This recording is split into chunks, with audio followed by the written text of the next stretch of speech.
The Cheeseboy 628 Show, starring Cheeseboy 628. Hey YouTube, what's going on? This is Cheeseboy 628 here today giving you another Theory Thursday. And I'm not alone today, for I have with me SampleSounds. Hey guys, what's up? Yeah, so today, what are we going to discuss today, SampleSounds? I think we're going to discuss the viability of Rotom-Wash and Rotom-Heat, right? That is correct.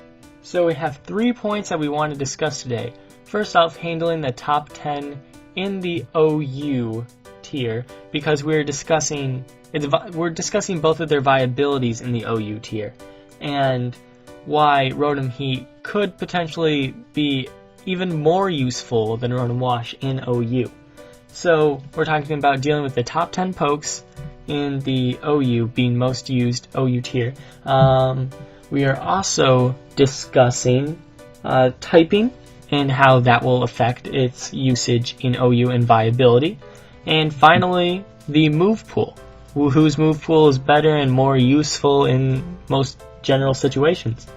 So why don't we start off with talking about the top 10 in OU right now.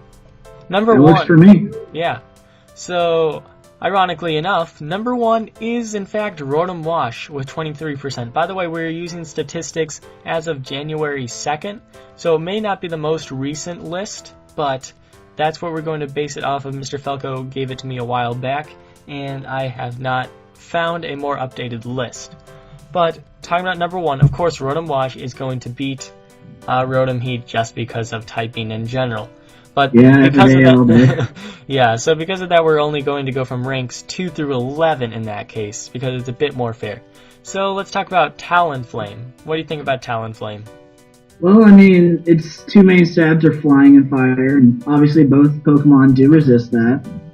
But as it stands, I think that Rotom-Heat can do a little bit better, because, I mean, it takes a better U-turn. If, like, I believe you said earlier to me that if a U-turn will do 20-30% to a Rotom W. Yeah. So, I mean, and it'll then it's take that a going to little take better. half of that being Rotom-Heat. Correct. Yeah, absolutely. So next on our list, Lucario, which tends to be a Mega. Tends to be, yeah. Which doesn't necessarily matter in this case, especially in the fact that its special defense does not go up when it Mega Evolves. Yeah, it just stays the same, or doesn't go up much anyway, and it'll just get OHKO'd by Rotom-Heat easily. Correct, yep. And next on our list is Aegislash. Which obviously is going to take more damage from Overheat, assuming that you haven't used it already.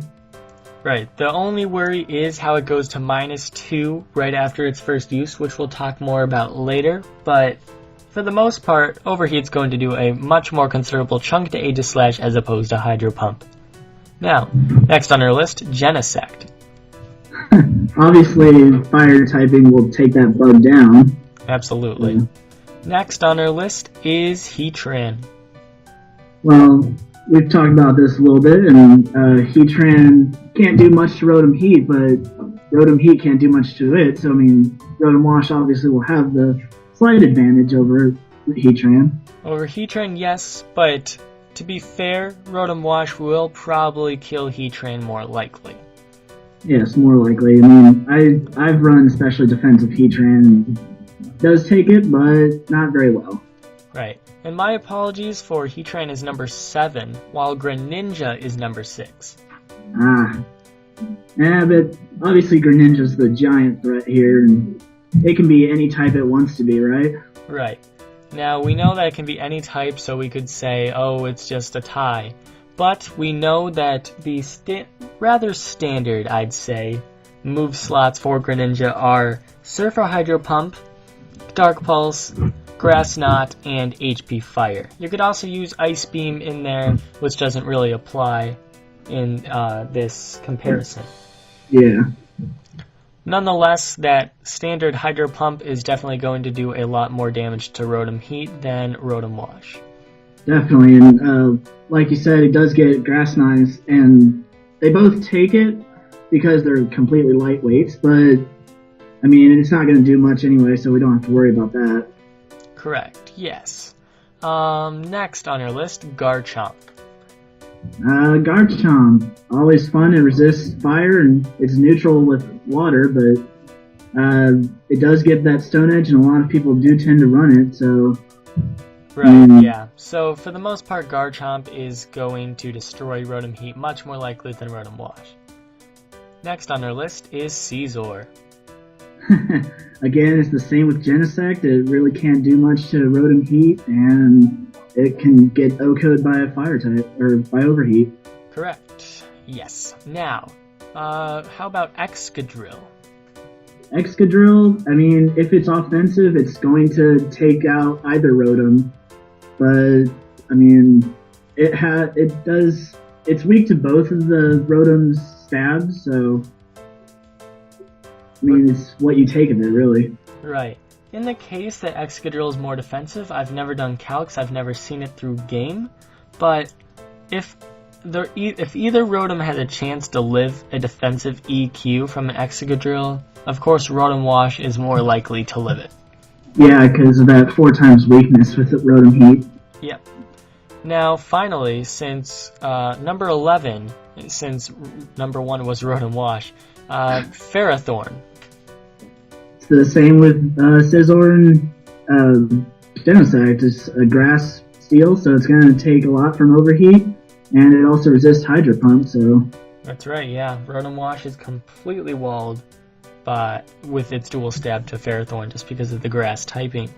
Yes, now, next on our list that we want to discuss, we discussed the 10 top threats, top 11 technically, but yeah. Nonetheless, now let's talk about the dual stab. What does the fire typing have an advantage over water in this meta? In this meta, it does resist Fairy, which is a good thing. Yes, we have... I mean, it can safely switch in on, like, a play rough. Right, yes. Only thing is, our top fairies, currently in OU, consist of... Oh, my apologies, I'm looking at some of UU at the moment for some reason.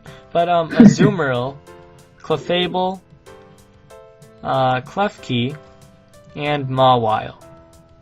Obviously, 2 of those are part steel, so they get OHKO'd or possibly OHKO'd by Rotom-Heat. Right, Klefkis can be physically or especially defensive depending on your preference, so Overheat could be somewhat dodgy, but it's definitely a 2-hit KO, unless you calc light screens and reflect and all that.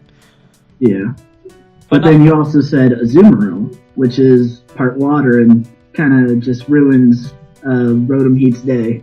Yeah. If it's not banded. Sometimes it's a prediction game because I do know that Azumarill likes to go for play rough on a switch because they know to predict to do a lot more damage, because sometimes people are scared of the priority Aqua Jet and they go for the play rough predicting.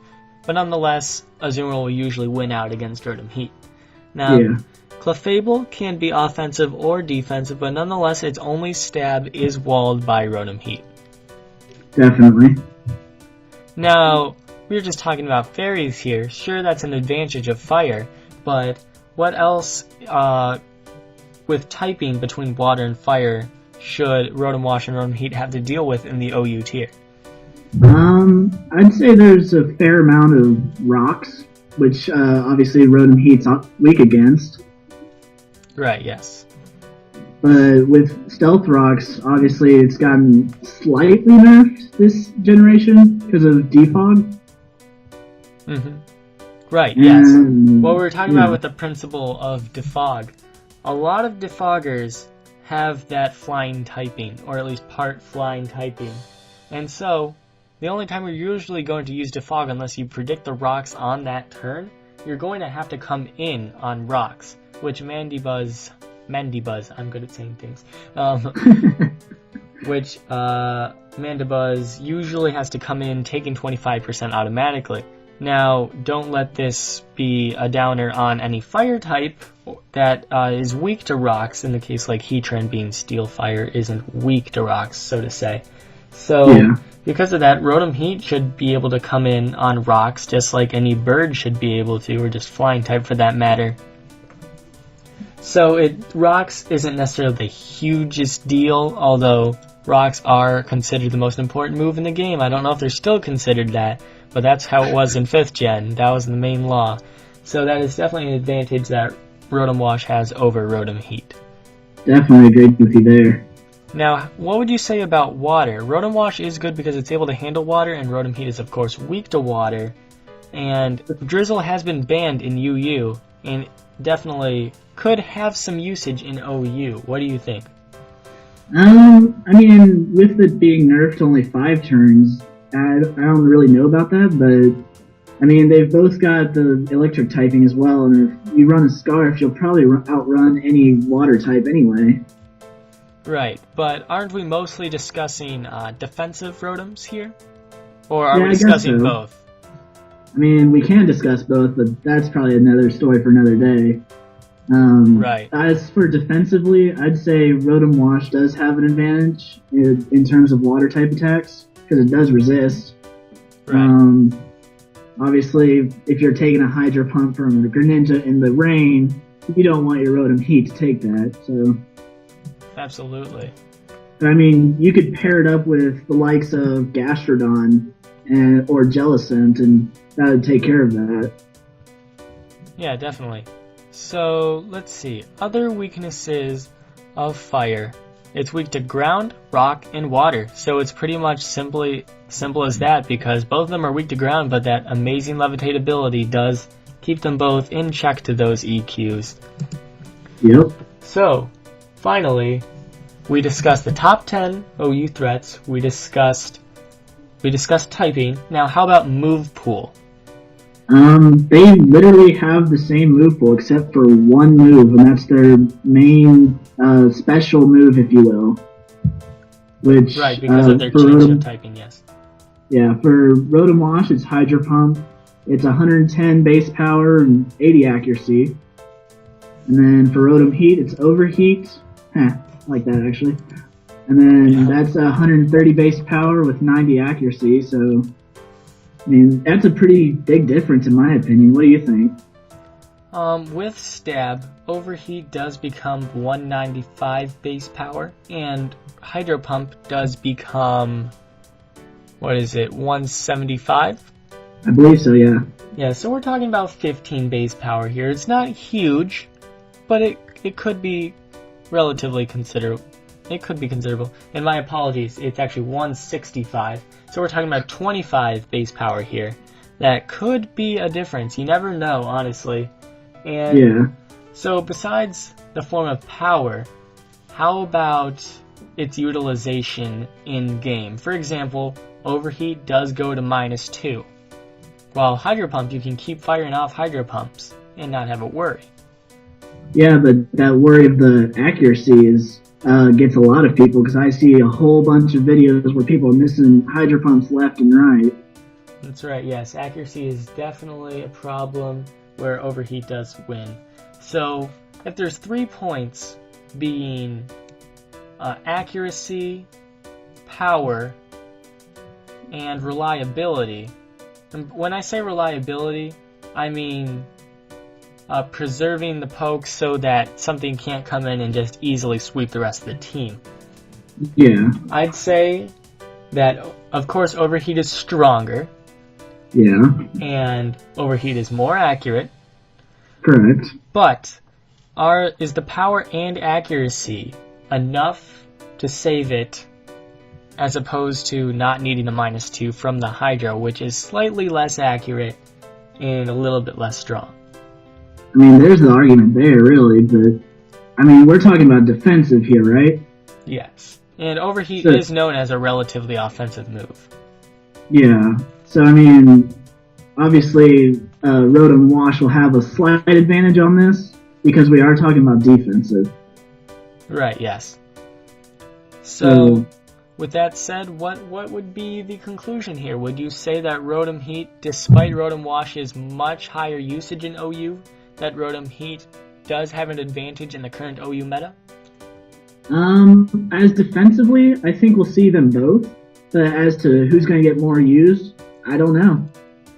I think usage-wise, people are going to keep using Rotom-Wash, but viability-wise, in this current meta, you have definitely enlightened me on this here, that Rotom-Heat could potentially be more viable.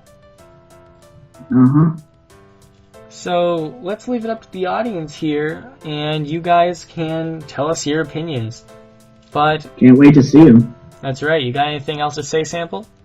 Subscribe to me. Yeah, man. Link in the description, guys. Thank you all for watching. Like, comment, sub, and until later, peace. Peace.